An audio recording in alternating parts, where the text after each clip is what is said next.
حضرت عائشہ رضی اللہ تعالیٰ عنہ فرماتی ہیں کہ میں نے نبی پاک صلی اللہ علیہ وسلم کو دیکھا کہ آپ نماز ادا فرما رہے تھے، اور نماز ادا کرنے کے بعد آپ دعا فرمانے لگے، اور دعا میں آپ بار بار یہ فرما رہے تھے اللہم حاسبنی حسابا یسیرا، کہ اے اللہ حساب کے معاملے میں میرے ساتھ آسانی والا معاملہ فرمانا، میرا حساب آسان لینا۔ تو حضرت عائشہ رضی اللہ تعالیٰ عنہ فرماتی ہیں، مجھے یا رسول اللہ صلی اللہ تعالیٰ علیہ وسلم آسان حساب سے کیا مراد ہے؟ تو آپ نے فرمایا اے عائشہ، آسان حساب سے یہ مراد ہے کہ اللہ تعالیٰ بروز قیامت تمہارا نام اعمال دیکھے اور تمہاری نیکیوں پر تمہیں اجر دے اور تمہارے گناہوں کو معاف فرما دے۔ یعنی کہ تم سے سوال نہ ہو کہ تم نے یہ کام کیا تھا یا یہ کام کیوں نہیں کیا تھا، کیونکہ ہمارا حال یہ ہے کہ ہم جو نیکیاں پہلے کرتے ہی نہیں، ہم جو ہے وہ اپنی اللہ تعالیٰ کی عبادت سے پہلے ہی جو ہے وہ جان چھڑاتے ہیں،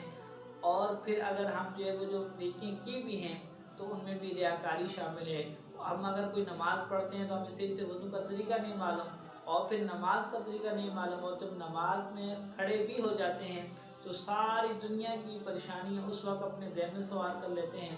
اور پوری نماز میں جو ہے وہ ہم کسی نہ کسی چیز کے بارے میں سوچ رہے ہوتے ہیں، اور جب امام صاحب سلام پھیرتے ہیں تو ساتھ ہم بھی سلام پھیر کے گھر میں آ جاتے ہیں، یہاں تک کہ دعا کرتے ہوئے بھی امام صاحب دعا کر رہے ہوں گے، اور اکثر آپ جو ہے وہ مسجد میں دیکھیں کہ لوگ آمین بھی نہیں کہہ رہے ہوتے، کیونکہ وہ اس وقت جو ہے وہ مسجد کی گھڑی کو دیکھ رہے ہوتے ہیں، مسجد کی چھتوں، مسجد کی دیواروں کو دیکھ رہے ہوتے ہیں، دراصل وہ کسی اور ہی سوچ پہ گم ہوتے ہیں، اور ہاتھ انہوں نے اٹھائے ہوتے ہیں، اور ادھر ادھر دیکھتے دیکھتے جب امام صاحب آخر میں جو ہے وہ دعا ختم کرتے ہیں تو انہیں بھی خیال آتا ہے کہ دعا ختم ہو گئی ہے، اور اپنے چہرے پہ وہ بھی ہاتھ پھیر کر گھر آ جاتے ہیں۔ تو اب آمین نہ کہنے کی وجہ یہی ہے کہ ان امام صاحب کی دعا پر توجہ ہی نہیں ہوتی۔ تو اس طرح کی نماز، اور پھر اس طرح سے ہماری دعائیں کہ ہم اللہ تعالیٰ سے مانگتے ہی کچھ نہیں ہیں۔ تو اگر آپ نے اور کچھ بھی نہیں مانگنا،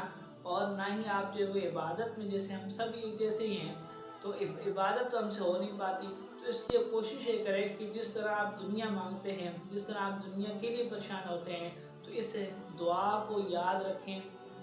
عربی میں یاد نہیں ہوتی تو اردو میں یاد کریں، اللہ تعالیٰ سے آخرت مانگیں، اللہ تعالیٰ سے جو ہے وہ ایمان کے ساتھ اس دنیا سے جو ہے وہ موت جو ہے مانگیں کہ اللہ تعالیٰ ہم جب اس دنیا سے جائیں تو ایمان کی جو ہے موت نصیب ہو، ایمان کے ساتھ اس دنیا سے جائیں، اور آخرت میں ہم سے سوال نہ ہو، ہمیں بلا حساب و کتاب جو ہے وہ مغفرت ملے، بلا حساب و کتاب جنت ملے۔ کیونکہ اگر ہم سے حساب ہو گیا، ہم سے سوال ہو گیا، تو ہماری حالت ایسی ہے کہ ہم جو ہے وہ گناہوں کے میٹر ہیں، ہمارے پاس کوئی نیکیاں نہیں ہیں۔ تو اللہ تعالیٰ ہم سب کے ساتھ آسانی فرمائے، اور آسانی تب ہوگی جب اللہ تعالیٰ سے آپ مانگتے رہیں۔ بے شک گناہگار ہیں لیکن مانگنا اسی در سے ہے، تو اللہ تعالیٰ سے یہ دعا مانگتے رہیں کہ یا اللہ ہمارے گناہوں سے جو ہے وہ درگزر فرما، اور ہماری نیکیوں کو اپنی بارگاہ میں قبول فرما، اور آخرت میں ہمیں بلا حساب و کتاب جنت عطا فرما۔ بے شک اللہ تعالیٰ بڑا رحیم،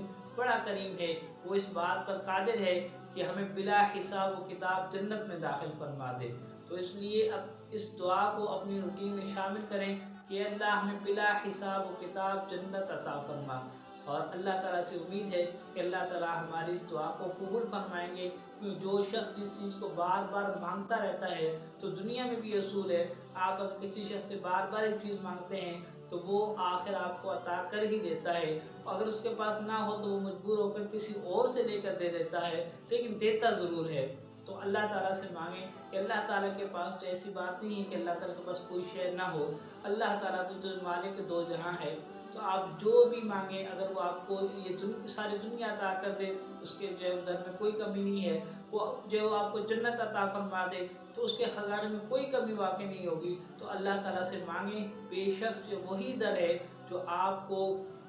جو ہے وہ دینے میں وہاں سے کوئی کمی واقع نہیں ہوتی۔ اللہ تعالیٰ ہم سب کو جو ہے وہ صحیح طریقے سے اللہ تعالیٰ کے در سے مانگنے والا بنائے، اور مانگنے کا طریقہ عطا فرمائے۔